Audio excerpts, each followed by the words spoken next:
I threw a wish in the well, don't ask me, I'll never tell. Oh heck, I made you as well. This club is rattling me. I'll trade my soul not to see Mr. Krabs FC. I can't take this anymore, I'm defo losing my brain. We are always drawing, never winning, trust the process. 4 goals and we bring on Sterling. When's our striker coming, baby? Hey, we just played you. And this seems crazy, but here's our number. Where's our trophy, baby? And all the other teams are signing players, but here's our number. We'll sign no one, baby. Fuck right off. Just fuck off. Fuck off. Can't take it. Can't take it with this club anymore. I'm done. I'm emotionally checked out. When I said the other day, someone check on Pep. What about me, fam? Because this is what I have to put up with every single week. This club has even got me freestyling, for God's sake. Freestyling. That's how painful it is watching this club week in, week out. And as for the Cronkies, I hope you're proud of yourselves. When we need you to spend in Rolex, Currys, etc. Nah, we don't do that here. We don't do that here. Photoshop FC is what we are. This huge project, layers after layers, but still nothing to show from it. One absolute embarrassment. In a cup semi-final, regardless whether it's the Carabao Cup, like even what did they call it? The bloody, I don't even know. I'm so bemused with what I'm seeing at the moment. From the highs at the weekend against Man City, transfer window, signing nobody, and then knocked out of the cup. It doesn't matter whether it's the Carabao Cup, Champions League, Europa League, I don't give a shit. You do not lose 4-0 on aggregate in a semi-final. That shouldn't be happening, especially, right, in both domestic competitions.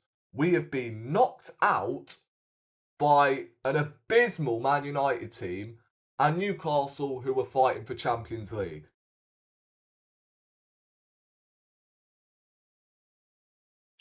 I honestly can't fathom the expressions at the moment and how I'm still feeling after that.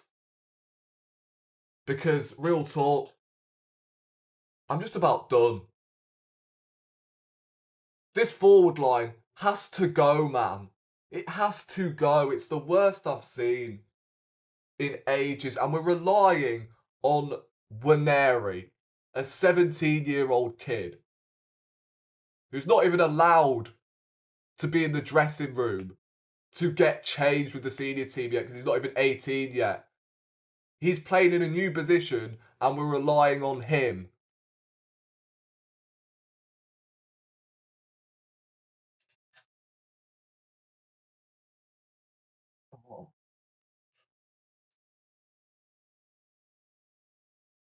I mean, we've had losses. We've dropped points this season where I go, yeah, disgraceful. How are we dropping points to them? But at least you can sort of take something right. Like certain individuals show talent and yeah, they showcase at least something. I don't look at anyone. I didn't look at anyone, sorry, on that pitch yesterday that wanted it. Not one. And yeah, another injury in attack. So we're now down to what? 3 attackers? 4 attackers? I don't know. Trossard, Havertz, and Sterling.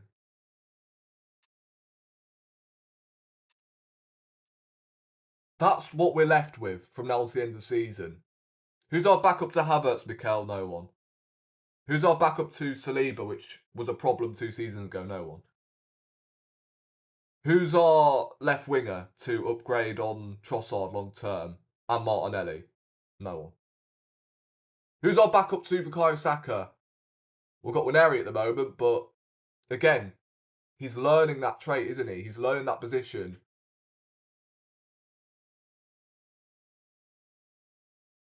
Still no one. Unbelievable. Unbelievable. Newcastle. You look at them. I mean, props to them. I mean, they thoroughly deserved to get through to the final, and I hope they win it. Because their fans have waited long enough, like us as Arsenal fans have done as well. It's been 5 years. It's about to be fucking 6. 6 years without a trophy. You know? Only 4 more years. 4 more years until we beat Wenger's trophy drought, which is obviously 9. We're going into our 6th year without winning a trophy. Throwing cup competitions in the bin is really starting to wind me up as well. And it has done this whole time. And you look at the teams we've been knocked out by. Like, we're not talking the Man Cities or the Liverpools. Okay, the FA Cup, we got Man City and Liverpool back to back, and then we got Man United. But Man United, we still should have been winning. They went down to 10 men and we lost on penalties. Like, we scored 1 goal, and that was from a bloody central defender against 10 men. That right there should have been a red flag. Go and get some attackers. If your centre-half is outscoring your attackers against 10 men, then what does that say about your attack, Mikel? We need 4 goals. Who do we bring on? Marino. And Sterling.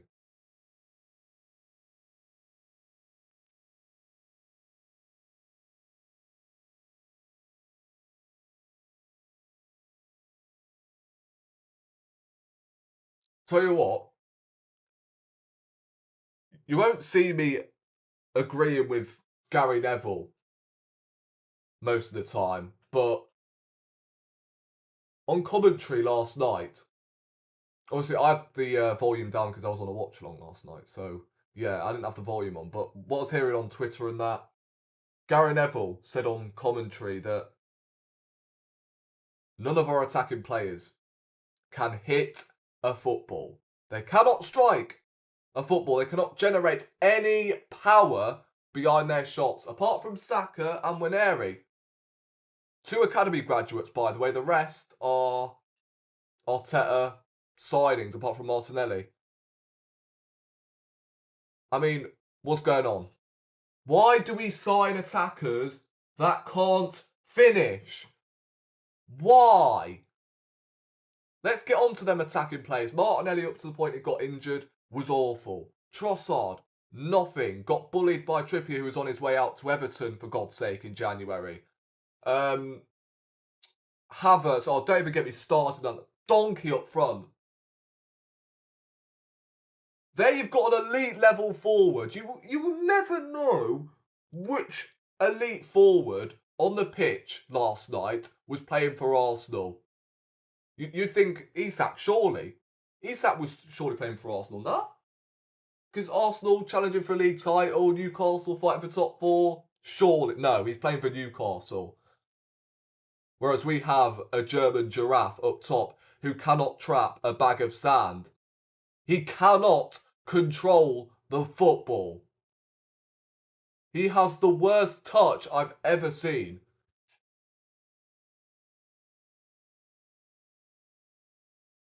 You just look at the golfing class between the 2 strikers. Havertz every time. Every time he's doing roly-polies. What are you doing, bro? Isak.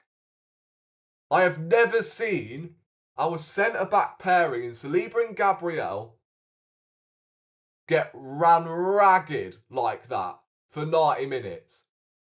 Isak, I mean, bro, I said it when he was at Real Sociedad. I mean, Why the videos back when I was like, I don't even know, 14? Wind it back. I said, he's going to work out at Arsenal. He's going to work out another club. Trust me. You can bet my bottom dollar, Newcastle, Arsenal, wherever, he will rip it up. So again, proved right. And what I got was, oh no, doesn't score goals. He doesn't score goals, does he? We're not laughing now, are you? Because the guy would piss on all of our fucking forwards. Apart from, well, Saka, obviously. But he's currently injured. Newcastle had Bruno Guimaraes suspended for the first leg and Joe Linton injured for the second. And we still got dominated in midfield. Let's move on to some individuals. Yeah, I've already spoken about Havertz. You know what? I don't even blame him because we all know he's crap. But, you know, the club decided not to upgrade him. He should be a bench player. That's where he should be. On the bench. But no, we didn't buy anyone. So he has to start from now to the end of the season. That's our striker, lads. Nice one. The back four, or should I say the back five. Raya, what were you doing, mate? Why are you playing the ball to Declan Rice when he has a man on him? What are you doing, bruv?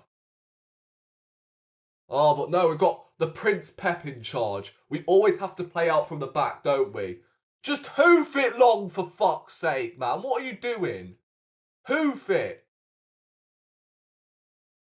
But no. Let's just play the ball to Declan Rice, who already had a man on him. We move. Timber, poor. Worst game he's had in an Arsenal shirt. Saliba.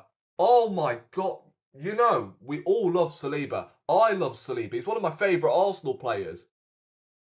Bullied. His worst game in an Arsenal shirt. He was horrendous. I mean... I honestly don't know what happened. Was he on the lagers after the Man City game or what?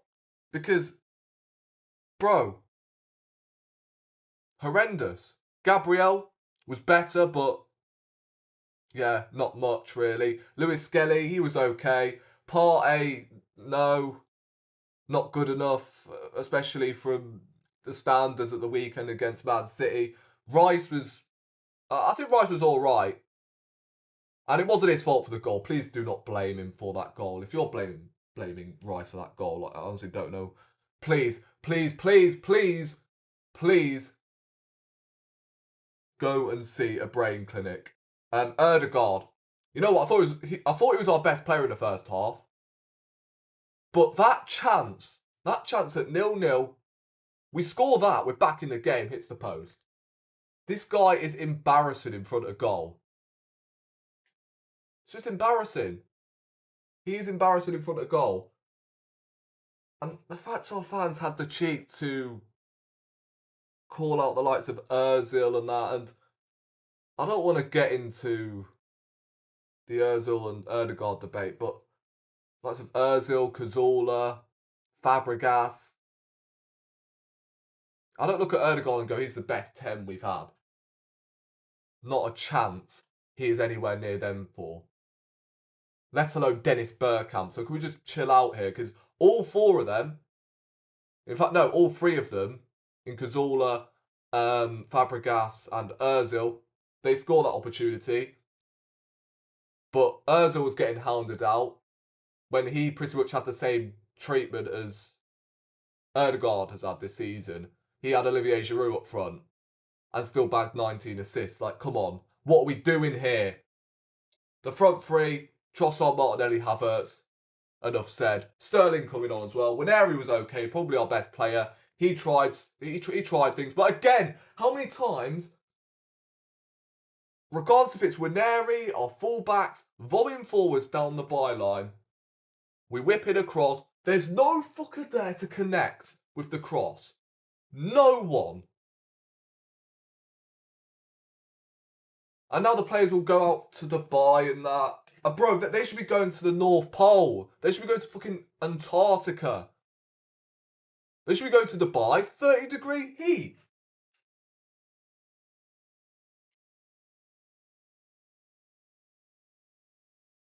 I've had enough of this team, man. I've had it. I've honestly had it. But because Saka, from what I'm hearing, is off to Dubai with the squad. Yeah, he's pretty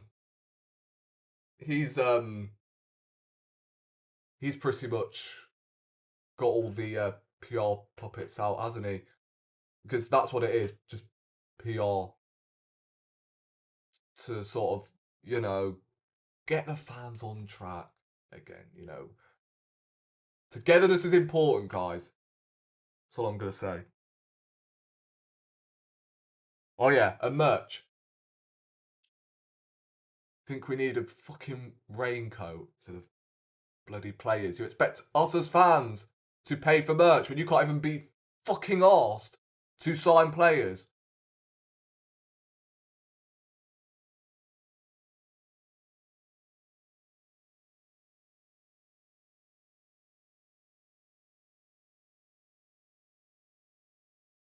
Oh, well, put it this way, right?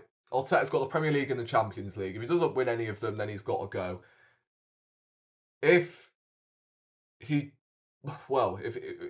doesn't, and the board don't sack him, then yeah, I want the owners out. And I still do, by the way, after that dismal transfer window. They should have gone on deadline day. The moment the window shut, see you later. Edu settings. Laters.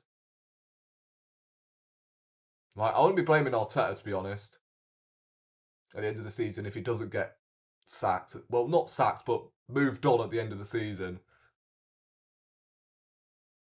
Guys, I've been rambling on for 17 minutes. I don't really want to go on for much longer. Subscribe to the channel if you haven't already. And yeah, I'm going to put my balls in a vice trap.